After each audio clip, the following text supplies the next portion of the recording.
Padre Celestial, te agradecemos en este lunes, Señor, por tu presencia, por tu misericordia, por las cosas que tú estás haciendo en nuestro país.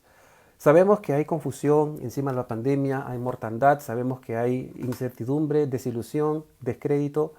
Todas estas cosas que te ofenden, Señor, bueno, de alguna manera están establecidas en nuestro país porque el país te ha dado la espalda, Señor, y ahora se viven las consecuencias. Es como decir 2 más 2 es 4. Pero sobre todas estas cosas, como dice tu palabra, donde el pecado abunda, sobreabunda la gracia también. Y por eso te pedimos que tú tengas misericordia de nuestro país, Señor. Que tú puedas poner a los gobernantes que están en tu corazón, a aquellos que tú crees que pueden gobernar de alguna manera conforme, al menos, con algunos lineamientos de tu palabra, Señor.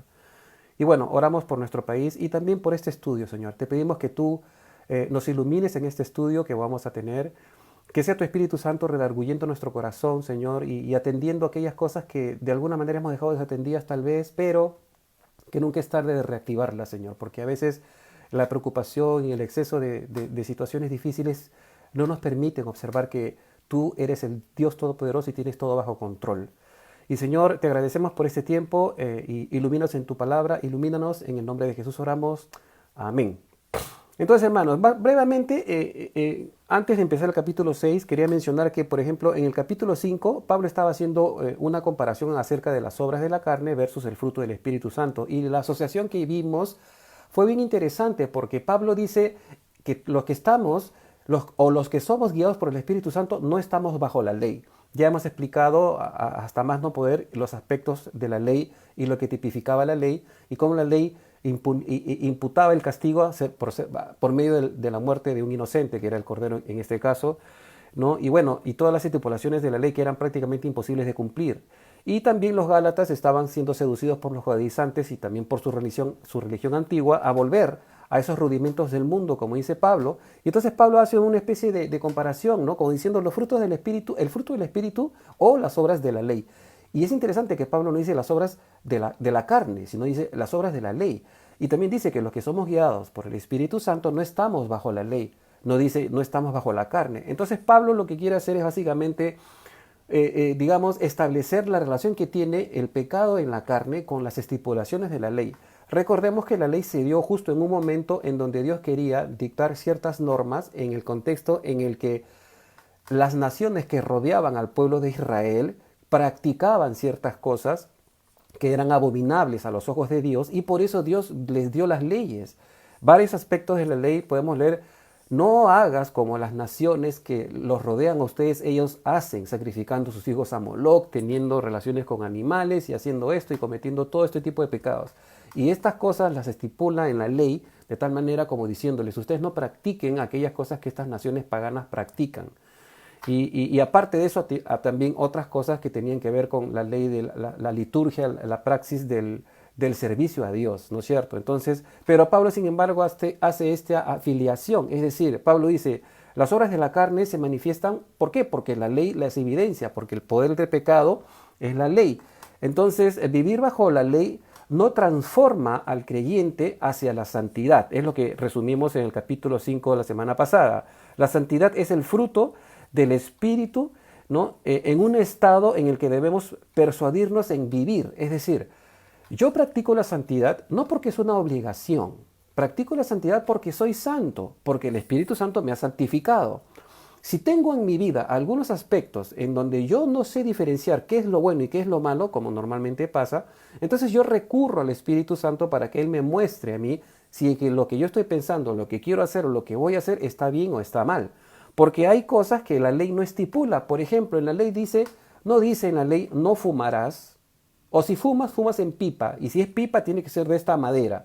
Tampoco dice no tomarás, ¿no? Y si tomas, tiene que ser el alcohol así, solo en odres. No permito que esté el whisky en madera, etcétera. O sea, no hay esas cosas en la ley. Sin embargo, también estudiamos que a veces las personas viven de acuerdo a sus propias leyes. Es decir, aparte del sistema mosaico legal, ritual y religioso que los judaizantes querían imponer, ¿no? Los gálatas también se imponían ciertas cosas para vivir de acuerdo a una rigurosidad legal religiosa. Y de esto los quiere librar Pablo. Por eso Pablo le dice, mejor vivan bajo la guía del Espíritu Santo. Ahora, muchos cristianos no viven bajo la ley mosaica, pero sí bajo sus propias leyes. Esto sucede hasta en la actualidad, ¿no es cierto? Entonces, leyes que se han impuesto justo por un mal entendimiento de lo que es la parte de la palabra de Dios, ¿no? Entonces ya estudiamos iglesias que, por ejemplo, hombres aquí y mujeres acá. De tal manera tienen que vestirse las mujeres, que no se puede pintar, que tienes que predicar con corbata, que si usas un short para el domingo, el servicio dominical, también es una falta de respeto. Ciertas leyes que el hombre se impone, que no tienen nada que ver ni siquiera con la ley judaizante, pero que la misma persona se autoimpone y no puede cumplir ni siquiera las propias leyes o los dogmas que se autoimponen. Por eso que Pablo nos dice que mejor seamos guiados por el Espíritu Santo, porque el Espíritu Santo nos va a guiar a toda la verdad. Entonces, hermanos, una pequeña aclaración antes de continuar. El domingo, ayer domingo, en la sesión de Preguntaré y me enseñarás del pastor con su esposa, nuestro hermano Rafael Valdizán, que dicho sea de paso, tiene un blog espectacular que se los recomiendo porque tiene muy buenas publicaciones ahí, yo paro leyéndolo. Le hizo una pregunta al pastor acerca de un comentario que yo hice. Y este comentario tenía que ver con que nosotros ya estamos viviendo la eternidad. Y entonces el pastor asintió y básicamente le dijo, bueno, lo que el pastor Iván ha estado diciendo es que posiblemente si una persona ya recibe a Cristo Jesús en su corazón, desde ese momento nace de nuevo y está viviendo la eternidad, lo cual es correcto. Entonces quiero enfatizar eso. ¿Por qué? Porque, hermanos, a ver, ¿cómo lo planteo? El hombre fue creado para ser eterno. Eso es un hecho histórico incluso, solo que cuando entró el pecado, la muerte entró al mundo, ¿de acuerdo? Hay estragos, por ejemplo, he hablado con biólogos que me dicen que la célula está creada de tal manera que se autosustenta, o sea, para no morir, pero en algún momento muere, se quiebra, se envejece y muere. Entonces, ¿qué es lo que está pasando? Que es como que el pecado entró al mundo y el mundo está en muerte, está muriendo poco a poco. Pero esto no era la voluntad perfecta de Dios. Entonces, sin embargo, el hombre iba a vivir una eternidad. Imaginen que el hombre no pecaba en el jardín del Edén. El hombre iba a vivir eternamente en un cuerpo como el que tenemos, ¿no es cierto? Pero sin pecado. Sin embargo, cuando ahora Cristo ha venido y nosotros recibimos a Jesús como Señor y Salvador, nosotros pasamos a la vida espiritual. Como dice Pablo, hemos sido trasladados del reino de las tinieblas al reino de su amado Hijo. O sea, somos participantes de un reino y ciudadanos de una ciudad celestial, de un reino celestial, que es el reino de Cristo, que todavía no se ha impuesto en la tierra, ¿no? Todavía no se ha fundado en la tierra. Sin embargo, ¿de acuerdo? Lo que sí es importante notar es que la eternidad es un estado en donde nosotros futuramente vamos a vivir. Cuando venga Cristo y establezca su reino, van a haber 1000 años, y luego de los 1000 años ya cielo nuevo y tierra nueva. Pero hermanos, Cristo dijo, el que cree en mí, aunque esté muerto, vivirá. Le pasó a Lázaro. Entonces, la eternidad básicamente, en un sentido ya estamos viviendo la eternidad, ¿no? Si ahorita yo dejo este cuerpo, paso a la presencia de Dios, salvo para siempre. Y aún es más, si ahorita dejo este cuerpo y el Señor regresa con su iglesia a fundar su reino, me va a resucitar a mí y me va a dar un cuerpo y voy a vivir con ese cuerpo eternamente igual. Entonces Dios ha creado la materia para vivir eternamente, tal es así que Dios nos va a dar cuerpos glorificados para vivir con esos cuerpos glorificados eternamente. En ese sentido es que yo dije que ya la eternidad la estamos viviendo. Es decir, es correcto. Nosotros ya estamos viviendo la eternidad desde que nacimos de nuevo y conocimos al Señor. ¿No es cierto? Entonces, eso de alguna manera, la intención mía era hacerles notar de que nuestra vida es pasajera aquí. Solo somos peregrinos y advenedizos en este mundo. Que no atesoremos las cosas para este mundo, pase lo que pase en el mundo por la pandemia, en nuestro país, por la situación política. Hermanos, no pertenecemos a este mundo. Y si mantenemos eso en mente, entonces no vamos a atesorar las cosas de este mundo. No vamos a vivir de acuerdo a los parámetros de este mundo, sino que esperamos una resurrección celestial de nuestros cuerpos, de tal manera que ya pasemos a ese estado eterno que el Señor nos ha prometido. Pero de que ya estamos viviendo con Cristo, ya lo estamos haciendo. Somos participantes de su naturaleza divina. ¿Ok? Eso simplemente quería aclarar. Muchas gracias, Rafael, por la pregunta, la repregunta, digamos, no sé cómo decirlo, que le hiciste al pastor para el domingo. Ahora sí, sin más ni más, mi hermano, gracias, Rafael. Sin más ni más, hermanos, vamos a entrar al capítulo 6, versículo 1 al 3 y hacemos el estudio. Dice así, hermanos, Gálatas 6, versículo 1 al 3 dice, hermanos, si alguno fuere sorprendido en alguna falta, vosotros que sois espirituales, restauradle con espíritu de mansedumbre, considerándote a ti mismo, no sea que tú también seas tentado. Sobrellevad los unos las cargas de los otros y cumplid así la ley de Cristo, porque el que se cree ser algo no siendo nada, a sí mismo se engaña. Esto es interesante. ¿Por qué? Desde este último capítulo, Pablo ya comienza a demostrar que andar en el Espíritu ya no debe ser solo en una esfera personal. Es decir, andar en el Espíritu no significa estar así con los dedos, no, no significa eso. Andar en el Espíritu también es ser sensible a las necesidades de los demás. No solamente es para un beneficio personal, porque somos el cuerpo de Cristo y el cuerpo de Cristo está unido por las coyunturas. Cada uno de nosotros es como un ladrillo, como dice Pedro, casa espiritual, morada de Dios para el Espíritu Santo. Es decir, no debemos andar de una manera mística, excluyente y aislada, como ciertas sectas ascetas. Eso no es santidad. La santidad es práctica.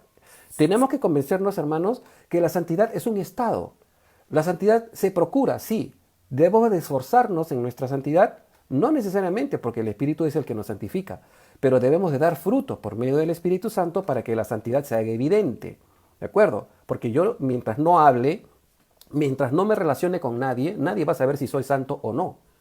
No por estar así, me va a salir un halo en la cabeza, ¿no es cierto? Entonces la santidad se expresa. Hay un axioma, se tiene que expresar. ¿Cómo? Por medio de mis actos, por medio de mis palabras, por medio de mis pensamientos, por medio de mi relación con mis hermanos. Por eso Pablo dice que si alguno es sorprendido en alguna falta, tiene que restaurarle, ¿no? Con un espíritu de mansedumbre. Esto es digamos, la simbiosis natural que tiene que existir entre los cristianos maduros y los cristianos que todavía están en un proceso, digamos, de santificación o tienen algunas complicaciones con el pecado o simplemente estaban bien pero cayeron en algún pecado.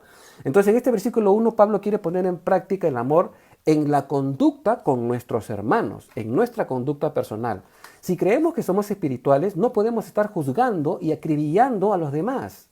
Eso es algo que tiene que salir de nuestros labios, tenemos que expectorar, sacar. Si somos espirituales no podemos maldecir. Como dice Santiago, de una fuente no puede salir agua dulce y agua salada, ¿no es cierto? Entonces tenemos que tener esa paciencia, ¿no? Esa longanimidad, ese perdón. Si somos espirituales, entonces, o si creemos que somos espirituales, no podemos estar juzgando, criticando a los hermanos, incluso si estos hermanos han sido sorprendidos en alguna falta o pecado, ¿ya? Y ahora, interesante notar es que esta palabra pecado, falta, ¿no? Si alguno es sorprendido en alguna falta, dice Pablo, viene del griego paráptoma, ¿ya? Que significa error, ya sea intencional o por transgresión, ofensa, pecado, transgresión, falta, defección, delito. O sea, Pablo está diciendo si alguien es sorprendido. Entonces, esto implica que ya sea que alguien peque queriendo o sin querer, de alguna manera, ¿no? Nosotros tengamos la paciencia y la facultad de restaurar a esta persona, ¿de acuerdo? La restauración del hermano debe ser de una manera espiritual, no en la carne, no con el dedo acusador, ¿no? Exactamente, siendo benignos con los demás. Es decir, no estar, ya ves, te dije, por esto estás pecando, o por eso estás pasando por esto, por ese pecado que tienes. Y en vez de restaurar al hermano, estamos acribillándolo. Y Pablo dice, tenemos que tener un espíritu de mansedumbre, teniendo consideración de que no es una persona que básicamente practica el pecado, sino que fue sorprendido en alguna falta. ¿Y por qué digo esto? Porque en algún momento, hermanos, sí hemos lidiado con hermanos que no solamente caen en alguna falta, sino que practican abiertamente el pecado. En ese sentido, nosotros le decimos, bueno, verifica si realmente eres cristiano, ¿no? Pon tus barbas en remojo, confróntate con el Señor. Porque una persona que practica el pecado, como dice en Juan, no es nacida de Dios. Todo aquel que practique el pecado no conoce a Dios ni le ha visto a Dios. Entonces nosotros podemos caer en algunas faltas, pero no practicar el pecado deliberadamente. Entonces es interesante que cuando dice que cuando alguno es sorprendido, la idea es de que alguien que huye del pecado, es decir, es como si fuera que el pecado tiene una velocidad y tú estás corriendo de él, pero no puedes escapar de él y te alcanza. Este es el sentido más o menos cuando dice si alguno es sorprendido en alguna falta. ¿De acuerdo? Viene del griego prolambano, que significa que tú estás siendo, te pescaron con las manos en la masa, pero no era tu costumbre, es como que caíste en alguna falta. Entonces Pablo mismo aconseja en otra de sus cartas, por ejemplo, que sí amonestemos a los ociosos, en contraposición a esto, que amonestemos a los ociosos y también que los pastores reprendan duramente a los que persisten en pecar, como está en 1 Timoteo 5:20, ¿no? A los que persisten en pecar, repréndelos duramente delante de todos para que los demás teman. Es lo que está diciendo Pablo. Y entonces en 1 Tesalonicenses 5:4 también se habla de esto, ¿no? De la restauración. Entonces tenemos que tener esto bien claro, ¿no? Porque el asunto no va por ser condescendientes con los que andan en rebeldía y abierta disolución o desenfreno de sus pecados. No, el asunto va más bien por este lado, ¿no? Que cuando veamos que un hermano hierra o peca y no era su costumbre, entonces nosotros no lo juzguemos y entremos en sus zapatos y decir, bueno, te puedo ayudar así, te puedo ayudar así, déjame orar por ti, déjame restaurarte, ¿no es cierto? Entonces es algo que tenemos que tener en mente, no escandalizarnos, ni siquiera señalarlo como si fuera un atrevido contumaz pecador, porque esto sería peor aún, ¿no es cierto? Entonces, y tampoco exponiendo el pecado en público, porque hay cosas que la gente confía y te cuenta. Hay hermanos que vienen y te dicen, oye, quiero que ores por mí. ¿Por qué? Porque mira, he caído en este pecado. Entonces tú no vas a decirle, ajá, esto es lo que pasa por tal y tal y tal. No, simplemente no te horrorices, no te espantes. Y así como esta persona ha caído en ese pecado, también puedes caer tú, ¿no? Y hay muchas personas que caen en esos pecados, ¿no es cierto? Entonces no escandalizarse y simplemente tener ese espíritu de mansedumbre. ¿Por qué? Porque nosotros podemos caer en lo mismo, ¿no es cierto? Tampoco haciéndolo público, contándole a todos, oye, la hermanita me contó esto, fíjate qué carnal que es, mira lo que hizo, hizo así, así, así, y dijo esto y el otro. No, no eso, sino Pablo dice, considerándote a ti mismo, no sea que tú también seas tentado. Y esto es algo que tenemos que entender. Entonces Pablo aconseja, ¿no?, de que lo hagamos considerándonos a nosotros mismos, debido a que así como los hermanos han caído o han errado, nosotros también podemos caer en el mismo error, ¿no es cierto? Mateo 7:2, miren lo que dice. Porque con el juicio con que ustedes juzgan serán juzgados y con la medida con la que medidos. Entonces la mansedumbre que debemos tener no es un sentimiento de penita o lástima. La mansedumbre forma parte del fruto del Espíritu Santo. La mansedumbre, ya, esto es un enunciado que lo puse, se lo voy a leer. La mansedumbre es aquel temperamento de espíritu hacia Dios por el cual aceptamos sus tratos sin discutir ni quejándonos. De igual manera, esa misma mansedumbre debemos tenerla hacia los hermanos para poder soportar humildemente sus provocaciones. ¿De acuerdo? Esto nos hace soportar las cargas o pecados de los que de alguna manera no pueden sobrellevarlas, y también esos mismos pecados nos pueden afectar. Por eso que Jesús dice, 70 veces 7. Cuando le preguntaron al Señor, Señor, ¿hasta cuántas veces perdonaré a mi hermano? 70 veces 7, te digo. ¿De acuerdo? Hay que tener esa mansedumbre. Sin embargo, los judaizantes, entrando al contexto de la carta de los Gálatas, los judaizantes eran fácilmente amenazadores, ¿de acuerdo? Y condenaban rápidamente a alguno que era sorprendido, como por ejemplo la mujer que fue sorprendida en adulterio. Trajeron solo a la mujer, pero no trajeron al hombre. Y según la ley, ambos debían de ser apedreados, no solamente la mujer, porque dicen ellos, esta mujer ha sido sorprendida en el acto mismo de adulterio. Pero nadie puede cometer un autoadulterio. O sea, la mujer no estaba cometiendo adulterio ella sola. Estaba cometiendo adulterio con alguien más. ¿Dónde estaba esa persona? ¿Dónde estaba el hombre? ¿No? Entonces, esta religiosidad hacía un clasismo, ¿no?, una diferenciación entre hombres y mujeres. Y esto es lo que los judaizantes hacían. Entonces, Pablo quiere establecer la diferencia de la vida espiritual con el legalismo enjuiciador y que practicaban los judaizantes. Ellos condenaban a las personas y rechazaban la circuncisión. Si no os circuncidáis, no podréis ser salvos, es lo que ellos decían. Y Pablo se oponía a esto, ¿no? Y de alguna otra manera, si aceptaban la circuncisión, encima de eso les imponían las observancias y los ritos de la ley. Algo que era inflexible. Ellos eran inflexibles, pero era imposible de practicar. Entonces, justamente por eso Pablo escribe el versículo 2 que hemos leído, que debemos sobrellevar las cargas los unos de los otros. Entonces, esta palabra sobrellevar viene del griego bastazo, que significa llevar, alzar, ¿no?, declarar, sustentar, recibir, cargar, llevar en peso, sobrellevar, soportar, sufrir, sustentar, tomar, traer, etc. Esto lo saco siempre cada vez que le cito el griego, es porque estoy revisando la concordancia griega del Nuevo Testamento, la concordancia Strong. Entonces, a veces somos tan unilaterales que no nos importan los problemas de los demás. Pero una vida en el espíritu es sensible a la ayuda mutua. Claro, según las posibilidades de cada uno. O sea, yo tengo que ayudar a mi hermano cuando lo veo en problemas, pero hasta donde yo pueda. Cuando ya no pueda, yo de repente tengo que llamar a otro líder o al pastor y, mire, este hermano está pasando por este problema, lo he ayudado tanto tiempo, pero no sale de esto, así que, pastor, yo le recomiendo que hable con él, etcétera, ¿no? Pero siempre tenemos que tener esta actitud de mansedumbre, ¿no es cierto? Entonces, Pablo le dice a los Gálatas que en vista de que si desean someterse a la ley mosaica y legalista, en vez de eso, mejor que cumplan la ley de Cristo. ¿Cuál es la ley de Cristo? Básicamente es la ley del amor, ¿no es cierto? Voy a leerles una porción de Romanos capítulo 15, desde el versículo 1 hasta el versículo 3. Miren lo que dice. Ya, Romanos 15, 1 dice: así que los que somos fuertes debemos soportar las flaquezas de los débiles y no agradarnos a nosotros mismos.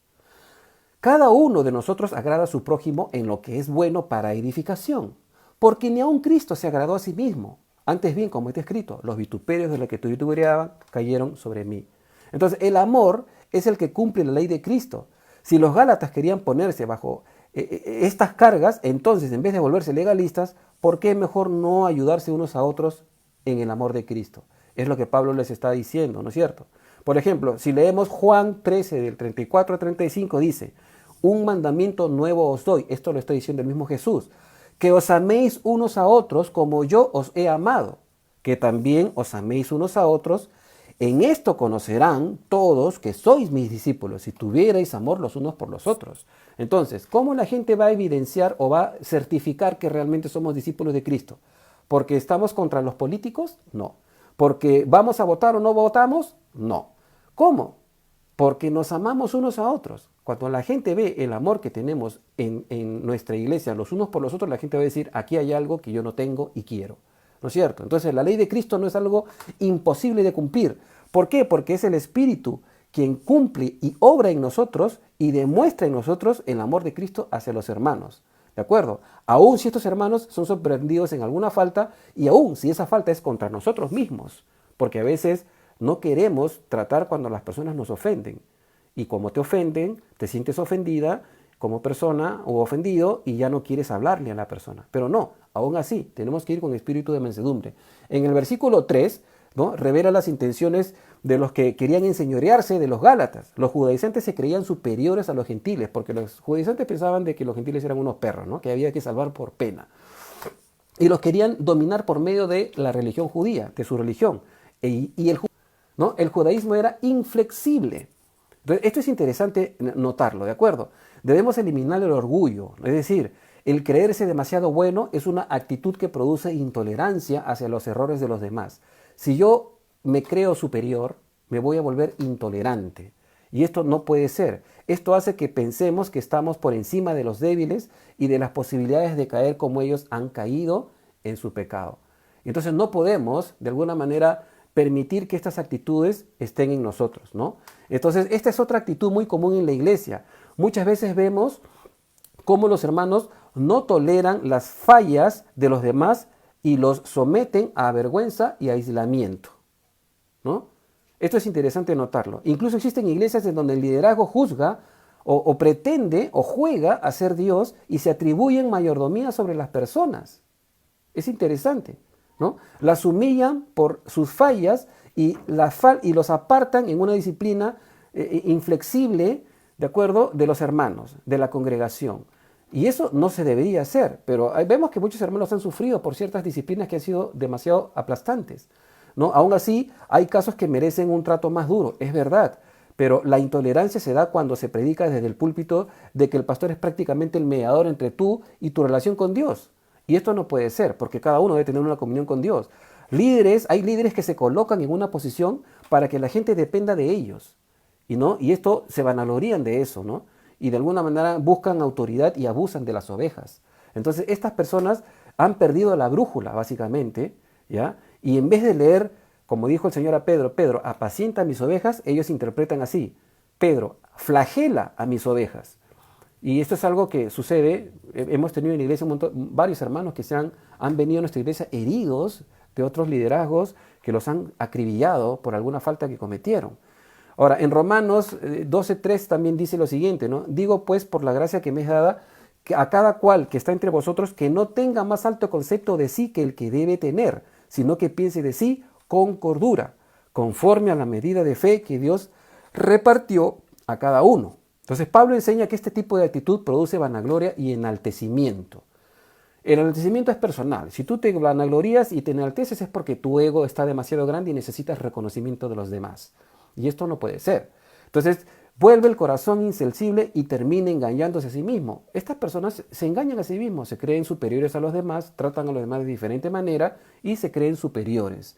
¿De acuerdo? Entonces, justo por esta razón de que se estiman demasiado buenos y confían en su propia prudencia, es que causan estos problemas y estos errores. Sin embargo, en Santiago 1:26 dice, si alguno se cree religioso entre vosotros y no refrena su lengua, sino que engaña su corazón, la religión del tal es vana. Así que libremos de estos hermanos criticones, en realidad no nos edifica para nada.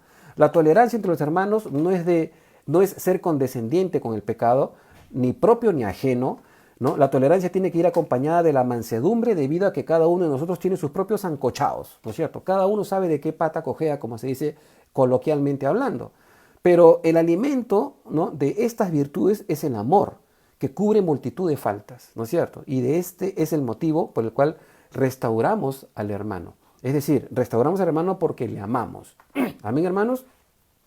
Entonces, no sé si se me han congelado el video, pero hágame un clic o algo así porque parece que antes me salió un flash en la pantalla, algo raro. Entramos al capítulo 4, al versículo 4. Versículo 4 y versículo 5 dice, así que cada uno someta a prueba su propia obra y entonces tendrá motivo de gloriarse solo respecto de sí mismo y no en otro, porque cada uno llevará su propia carga. Es interesante. Pablo aquí en este versículo 4 introduce un elemento que es muy importante. El gloriarse sobre otros debido a la competencia que pudiera existir entre los hermanos puede ser destructiva. Gracias. Puede ser destructiva. Entonces, ¿por qué? Porque no debemos comparar nuestra vida con la vida de otros. No podemos gloriarnos en la vida de otros. Nuestras obras o logros o fracasos son solo personales. Yo no peco por la culpa de otro. Yo peco porque yo decido pecar, ¿no es cierto? Así alguien me provoque y yo digo sí a la ira, entonces en ese sentido estoy cayendo yo en mi propio pecado. ¿De acuerdo? Entonces estas comparaciones pueden ser dañinas en el sentido de que se puede pensar que actuamos mejor con nosotros hermanos y así nos vanagloriamos sobre ellos. También puede producir o que bien nos vanagloriemos o nos deprimamos porque nuestros propios fracasos nos descalifican para poder aconsejar a otra persona. Y cuando alguien viene a ti y te dice, quiero que me des un consejo, tú le dices, no, yo no puedo darte un consejo. ¿Por qué? Porque yo también soy un pecador igual que tú. Pero no, el Espíritu Santo también está en ti. Y el Espíritu Santo puede usar tus labios y tu boca, tu mente, para hablarle al hermano que está a tu lado que ha cometido alguna falta. Entonces, es mejor evaluar nuestra obra delante del Señor sin compararlas con las de los hermanos, porque podemos actuar buenamente en la carne y aunque hayan buenos resultados, a la larga es una competencia insana, ¿no? ¿Y por qué aclaro esto?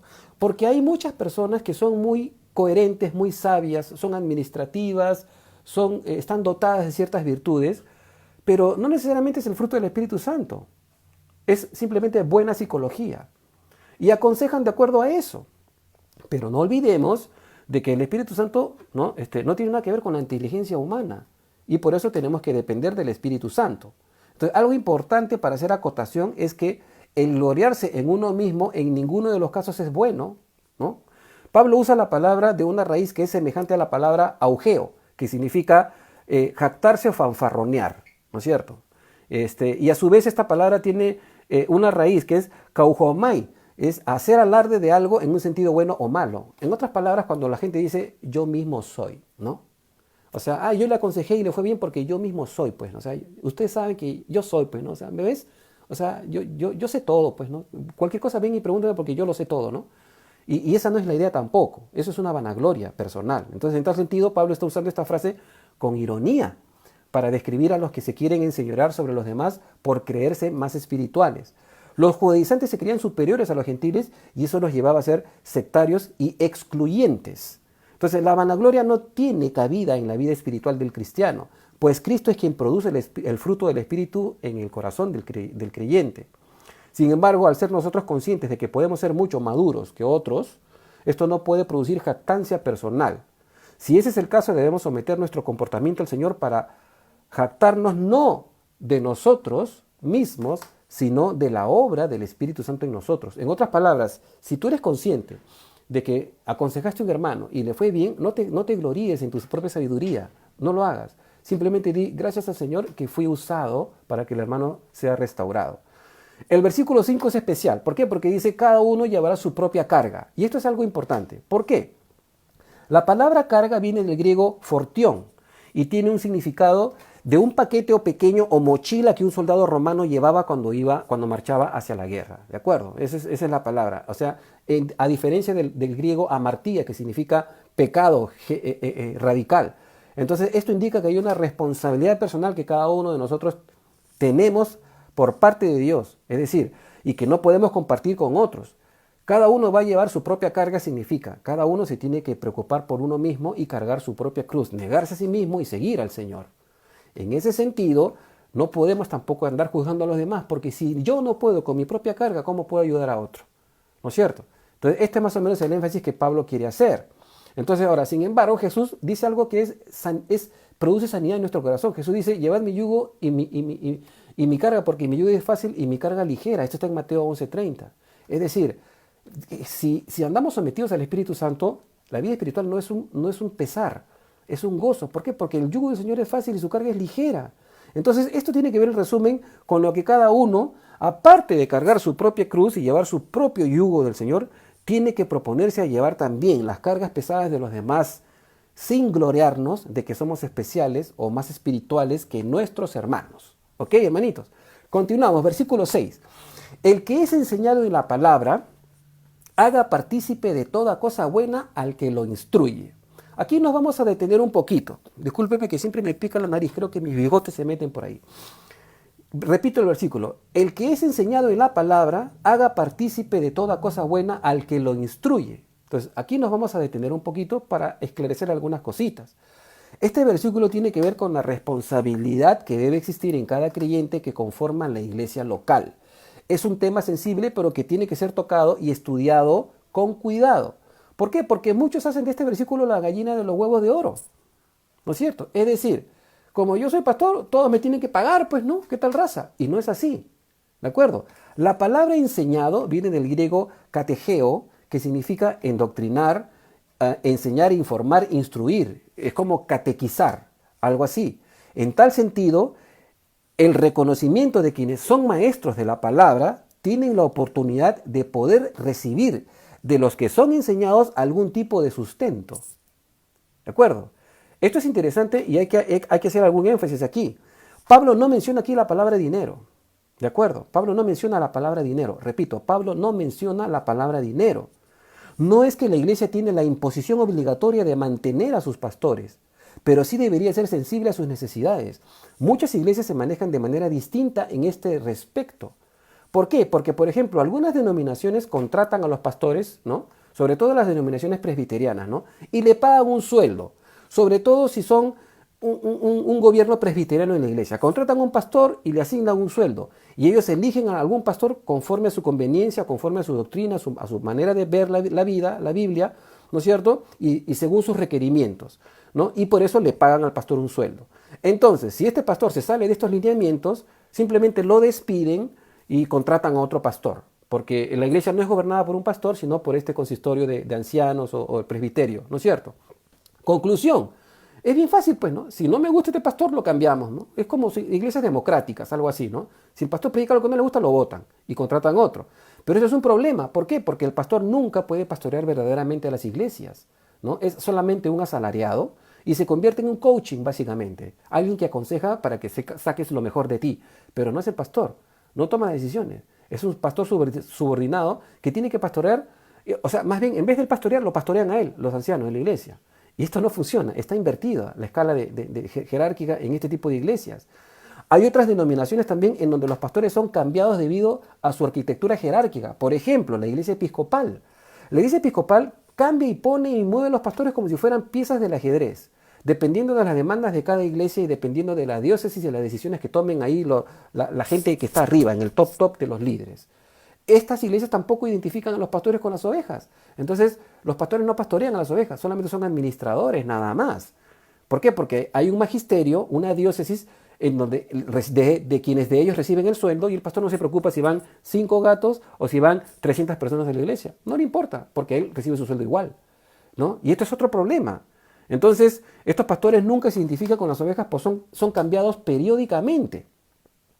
Sin embargo, hermanos, en Calvary nosotros creemos totalmente diferente. Nosotros creemos que Dios levanta pastores y son ellos los responsables por el rebaño. Existe la ordenación de pastores en Calvary, eso lo tenemos que reconocer, que son reconocidos por la propia iglesia y por el testimonio personal. No hay una estructura rígida de selección especial de cada pastor. Los pastores de Calvary no son los elegidos, ¿no? Salieron de la congregación, empezaron un estudio bíblico y fueron ordenados en la misma iglesia, como muchos han salido de nuestra iglesia, ¿no? El pastor Lucho ha ordenado a diferentes pastores que ahora tienen sus propias iglesias en todo el país. Entonces, así es como funciona. Y luego se les ayuda un tiempo, pero cuando es autosostenible, ya ese pastor no tiene nada que ver con nosotros y él va a dar cuentas a Dios por las cosas que hace en su iglesia. Y es la manera en la que nosotros creemos que es el modelo del Antiguo Testamento por el ejemplo de Dios con Moisés, ¿no? Dios levantó del mismo pueblo a un líder y esto lo podemos estudiar en los libros de Chuck Smith, ¿no? De ahí lo hemos aprendido. Entonces dije, no hay una estructura rígida de selección especial de cada pastor. El Espíritu Santo es quien levanta a los pastores y la congregación reconoce ese llamado. Obviamente sí, son sometidos a prueba primero, ¿no? ¿No? Como dice Pablo, no ponemos con ligereza las manos a ninguno. Hay potenciales líderes con los cuales primero estamos observando su comportamiento, su testimonio y el conocimiento de la palabra para ver si le podemos encargar esta obra. Y no la encargamos nosotros, es Dios quien la encarga, ¿no? Entonces, como consecuencia de este llamado, la iglesia se inclina a proveer para las necesidades de los pastores de acuerdo a sus posibilidades. De acuerdo a las posibilidades de la iglesia, por ejemplo, ¿no? Por ejemplo, nuestro pastor Lucho, desde que Calvary Chapel se fundó en marzo de 1995, estábamos ahí en Diagonal 230 y luego pasamos a San Fernando y luego a la calle Las Pizzas. El pastor Lucho siempre estuvo trabajando como docente, desde que lo conozco, siempre, ¿no? Siempre estuvo trabajando como docente y recibiendo su sueldo y la iglesia no le daba pero ni un sol. Entonces, y era el pastor de la iglesia, ¿no? Y sin embargo, ya hace algunos años atrás, por la demanda de la iglesia y por todo las cosas que se fueron dando, ya la iglesia decidió, y, ¿sabes qué? Mejor necesitamos pastor full time, así que vamos a soportarte y creo que ni siquiera es el total, es una fracción. No me gusta hablar de esto, hermanos, pero es una realidad, porque estamos dentro del texto de lo que enseña la palabra.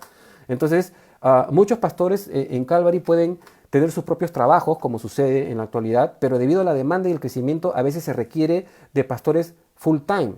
Entonces, y aunque la iglesia, ojo, y esto es bien importante, hermanos, y se los digo para que ustedes tengan un conocimiento liberador, ¿de acuerdo? Aunque la iglesia no tiene la obligación de pagar un sueldo, ¿no? A los pastores, al menos sí cubre las necesidades básicas de sus pastores. En las Calvary nos manejamos así. Hay pastores que toda su vida no son pastores full time y tienen el pastorado durante 30, 35 años, ¿no? Y hay iglesias que sí pueden sostener a sus pastores y otras no. Entonces, normalmente se asigna una ofrenda adecuada, periódica, ¿no es cierto? Y esto es para que los pastores puedan dedicar más tiempo a la enseñanza y al pastoreo de la iglesia. Entonces, esto es algo que tenemos que tenerlo en claro. En la iglesia primitiva, el concepto de dar voluntariamente para proveer para los pastores de esa época era revolucionario. ¿Por qué? Porque los judíos tenían que pagar impuestos forzosos para sostener a sus sacerdotes. Mientras que en la iglesia gentil, ¿no? Ellos pagaban honorarios y hacían promesas y compromisos para sostener a sus líderes. Recordemos cómo, por ejemplo, los filipenses apoyaban a Pablo en sus viajes. Y Pablo decía, esto lo recibo como olor grato, esto es una ofrenda a Dios, no me dan a mí, sino que le dan a Dios.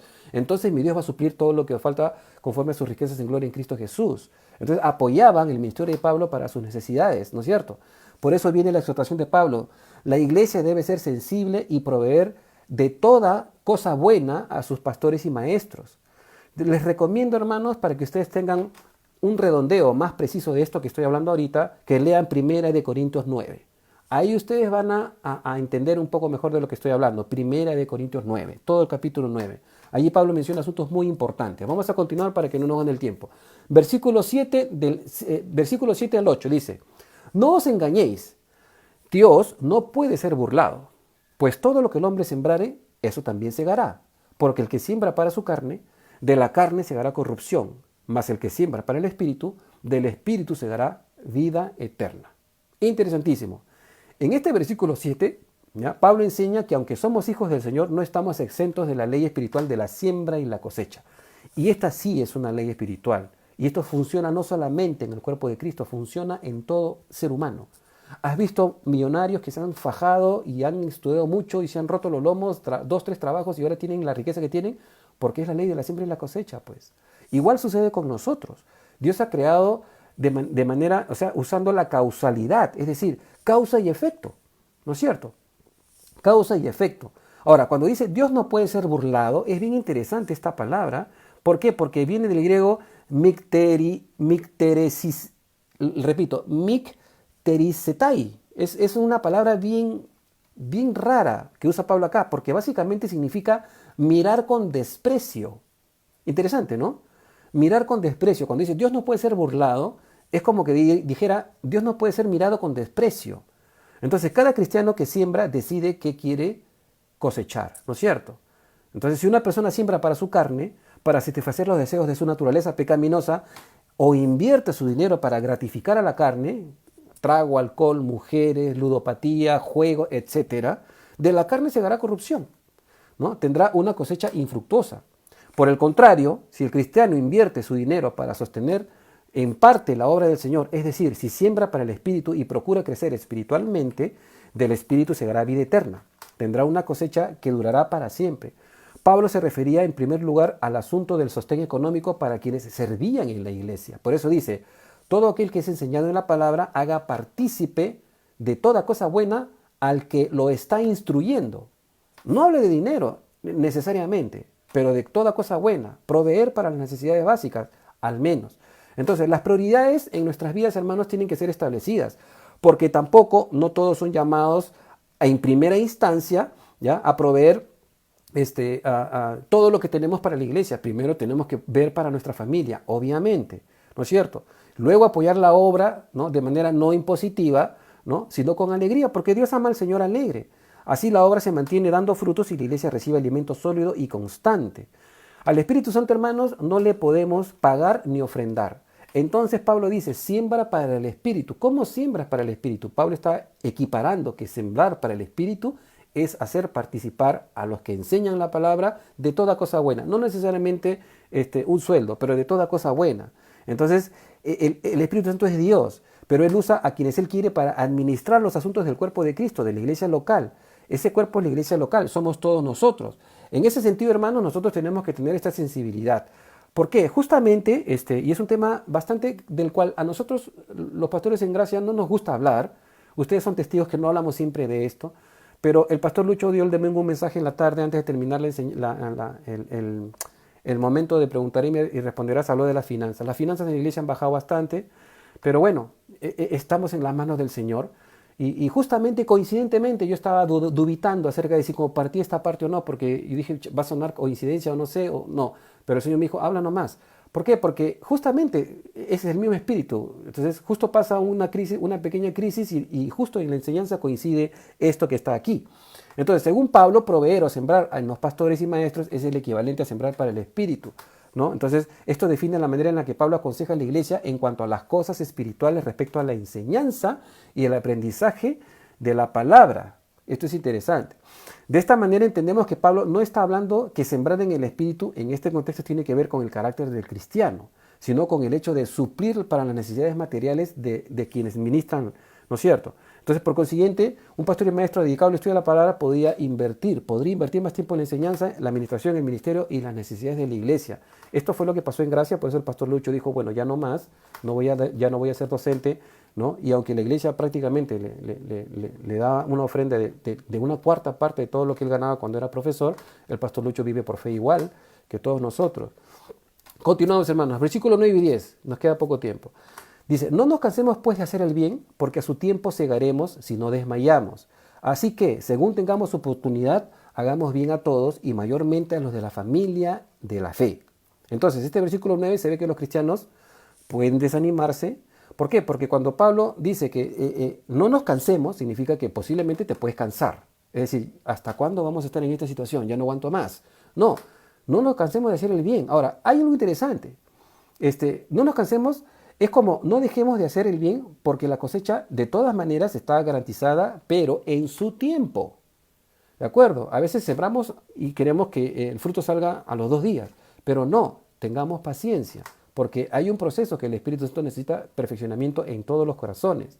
Pablo incluye aquí, él mismo se incluye porque sabía lo frustrante que era tratar de convencer a los Gálatas de que no siguieran a los legalistas. Por eso Pablo dice, Me temo que haya trabajado con ustedes en vano después de todo lo que les he enseñado, porque les he enseñado que ustedes han recibido a Cristo por la fe y por el Espíritu, y sin embargo ustedes quieren dejar todo esto y volver a una ley infructuosa que ya no tiene vigencia y a los rudimentos de su religión pagana antigua. Por eso Pablo dice, estoy sufriendo otra vez dolores de parto. Y esto era pues cansancio, pero Pablo mismo como que se exhorta a sí mismo y dice, no nos cansemos de hacer el bien, porque él mismo se está diciendo a sí mismo, Gálatas, ¿saben qué? Ya no tengo tanta paciencia, ¿no? Y al final de su carta Pablo va a ser un poco imprecatorio, va a decir, así que de hoy en adelante nadie me cause más molestia, porque yo tengo en mi cuerpo las marcas del Señor Jesús, así, pero él mismo dice, no nos cansemos, porque él sabía que fue difícil, ¿no? Entonces, en vez de eso debemos ser perseverantes y no desmayar por las dificultades presentes, sabiendo que la vida del Espíritu está en nosotros, así que sigamos perseverando en la santidad. Cuando dice no nos cansemos, básicamente viene del griego encaqueo, que significa desmayar, debilitar, descorazonarse, cansar. Es interesante, ¿no? Tus emociones están involucradas aquí. Entonces, esto implica no solo el esfuerzo físico, sino también el emocional. Ahora, ¿por qué digo que no solamente implica el esfuerzo físico? ¿Por qué, hermanos? Porque el ser humano, o sea, la fuerza física del ser humano no solamente viene de los músculos.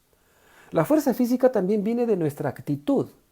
¿No es cierto? Cuando tú vas al gimnasio, por ejemplo, tú no cargas las pesas todo desanimado, ¿no? Así como, yo no puedo más. No, tú te propones y cada vez levantas más peso, entonces te sale más músculo. Igual es en la parte espiritual, ¿de acuerdo? O sea, nosotros también tenemos que tener esta parte, ¿no? O sea, el ser humano no solamente, la fuerza del ser humano no solamente proviene de los músculos o del cuerpo físico, proviene también de la actitud con la que enfrentamos las cosas. Tenemos que tener buena actitud. ¿De acuerdo? También, sin embargo, también podemos hacer las cosas en la carne, como ya dije hace un momento. Y aunque veamos resultados favorables, no necesariamente estamos siendo guiados por el Espíritu Santo, ¿no? Estamos siendo guiados por nuestra sabiduría, nuestra inteligencia. Y por eso Pablo dice, someta a prueba, es decir, a una evaluación, cada uno su propia obra. Entonces debemos tener la certeza de que andamos en el Espíritu Santo y por fe para vivir la verdadera vida espiritual. A veces somos muy capaces y expertos en resolver problemas, eso es verdad. Somos muy sabios cuando estamos en una situación, nos viene la inteligencia y salimos por nuestras propias fuerzas, ¿no? Pero no usemos nuestra propia sabiduría, hermanos, sino que más bien usemos la sabiduría que proviene del Espíritu, no el que proviene de la carne, porque la carne para nada aprovecha. Es el Espíritu Santo quien nos da su poder y su sabiduría para todo, como dice Santiago. Y si alguno tiene falta de sabiduría, pídala a Dios, el cual da abundantemente y sin reproche, pero pida con fe, no dudando, porque el que duda es semejante a las olas del mar que van y vienen. ¿De acuerdo? Entonces tenemos que tener esta certeza. Entonces, de esta manera, siendo asistidos por el Espíritu Santo, no nos vamos a cansar ni desmayar en sobrellevar las cargas, primeramente nuestras y luego las de los hermanos. Porque es importante, es allí donde se demuestra la unión que tenemos en Cristo los unos con los otros. Entonces tenemos que restaurar con mansedumbre a los que fallan y cargar nuestra propia carga personal también. Y ojo, aquí también hay que tener algo de esta parte que voy a compartir. O sea, hermanos, sáquense de la cabeza esto. No trabajamos para Dios, ¿ok? Trabajamos con Dios, de la mano con Cristo Jesús. Dios no tiene empleados. Dios vive dentro de sus hijos y actúa por medio de sus hijos. O sea, no es que trabajamos para Dios, trabajamos con Dios, cada uno de nosotros, todos. Ninguno es mayor que otro. Ninguno es más que el otro, todos somos iguales delante del Señor. Si bien es cierto, el Señor encarga liderazgo ciertas administraciones de la iglesia, pero eso no hace más a nadie ni menos a otros. Todos somos lo mismo delante de Dios. Entonces, Pablo en el versículo 10 exhorta a que hagamos bien a todos. Ahora, todos significa todos, es decir, cristianos y no cristianos. Porque a veces tenemos el favoritismo de siempre preocuparnos solamente por los cristianos. Pero ¿qué del vecino que sabes que no tiene ni para comer? ¿No? Pablo dice bien claro, hagamos bien a todos. El creyente tiene un llamado a hacer el bien sin excepción, sin discriminación, no importando si las personas lo merecen o no lo merecen. No tiene nada que ver la bondad de Dios con las obras de las personas. Dios es bueno y como dice el proverbio, Él hace salir el sol sobre justos e injustos. Aunque también tenemos que ser conscientes de esto. La iglesia no es una organización al servicio social, o sea, no es una ONG, ¿de acuerdo? Aunque sí, la iglesia impulsa a los creyentes a que ayuden a los pobres, porque Jesús dijo, a los pobres siempre los tendréis con ustedes, ¿no? La iglesia no tiene este llamado porque el llamado primordial de la iglesia es la edificación de los santos, ¿no es cierto? La preparación de ellos para la obra del ministerio, según lo que dice en Efesios 4:12. Pero sin embargo, sí tenemos que tener esta sensibilidad. Muchas iglesias tienen ministerios de ayuda social y eso es bueno, ¿de acuerdo? Pero la iglesia no tiene un llamado especial para eso, sino que la iglesia tiene el llamado de la edificación. Efesios 4:12, léanlo bien claro, ¿no es cierto?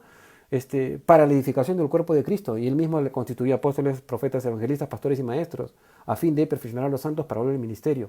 Entonces, este es el llamado de la iglesia. Sin embargo, sí, la iglesia ayuda muchas veces socialmente a los que son pobres. ¿Cuánto más a los que son de la misma iglesia, los cristianos? Entonces, hay varias maneras, y con esto ya estoy terminando, hermanos, hay varias maneras de hacer el bien. No solo es dar dinero, ¿de acuerdo? No solamente es dar dinero, no solo es dar dinero a hacer el bien. Un buen consejo, por ejemplo, una exhortación, ¿no? Un compromiso para con alguien. Un compromiso cualquiera que sea. ¿Sabes qué? Te voy a ayudar en esto, ¿no? Hasta que yo pueda, hasta que ya estés bien, te voy a ayudar. Estar disponibles cuando se nos solicite también.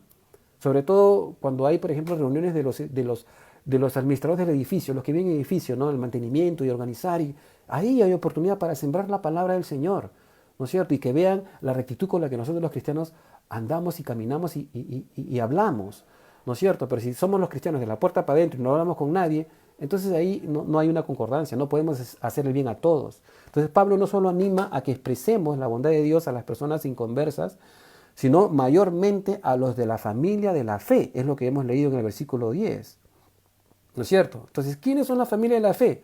Bueno, tu iglesia, pues, ¿no? Tu iglesia, la iglesia local con la que tú te identificas, de la que tú formas parte, ¿no es cierto? ¿No? Los hermanos que Dios ha puesto a tu lado, con quienes tú sirves al Señor, aquellos que tú conoces, ¿no es cierto?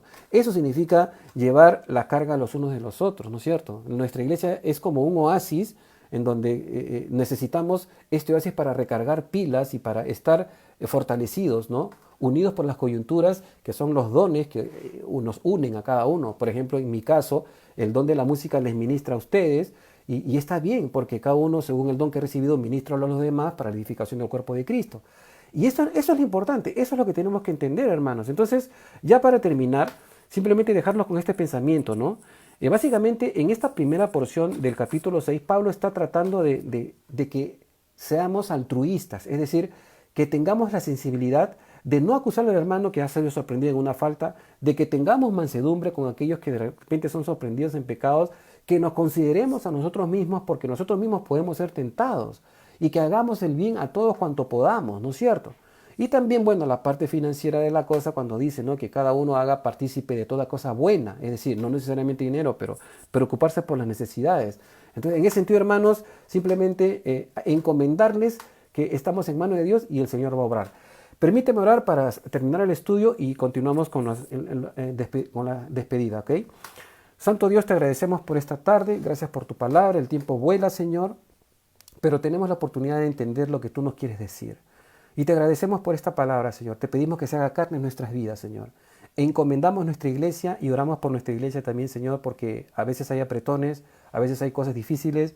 Y, Señor, bueno, la provisión viene de ti, de tu mano. Y sabemos que tú estás de alguna manera permitiendo todo lo que pasa a nuestro alrededor. Así que oramos, Señor Jesús, por nuestra iglesia, para que tu bendición sea derramada, Señor, y podamos continuar con todas las cosas que se hacen, Señor. Gracias porque estamos en tus manos. Oro también, Padre Celestial, por cada persona que entra al estudio, Señor, fielmente los lunes, los martes, los jueves, los domingos, Señor, los caballeros del sábado de la mañana, los jóvenes en la tarde, en tarde-noche del viernes, y por todos los que están en la oración de los miércoles también, Señor, para que tú te glorifiques en sus vidas y proveas para todas sus necesidades, Padre Santo. Gracias por este tiempo, Señor. Y también oramos por aquellos que no conocemos, a quienes tú quieres llevarle tu palabra. Danos valor y coraje para poder hacerlo. Te pedimos todo esto en el nombre precioso de Jesús. Amén.